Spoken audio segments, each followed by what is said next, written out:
Баргажна эмгэ Максимиха тасхында нанген байгал талын мульхандера заншалты болған табыдыхя снежные открыткагыхын убылы орынбутылы фестиваль февралин арвын дурувын арвын тавын удурнута уңгырхы. Эны фестивалин кымжайында байгалы мульхандера арвы метрі хымы гошын открыткануде донда саған зорок гыхын мурыйсон уңгыргыдыхы.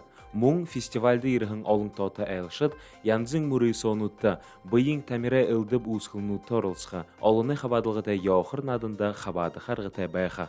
И бухеманы не тугархиде и на конкурс-то хаватха. Самое основное в фестивале – это, конечно же, чтобы приехали люди, и праздник будет у нас для гостей, для жителей Республики Бурятия.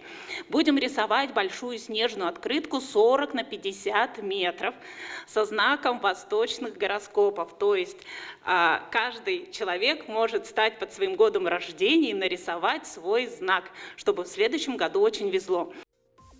Эны фестиваль байгалида гамтайгар хандалгыда хоргына, юндыбгыхыда зорогуд мулюхын хоболың санаха бутэгдіхі болына.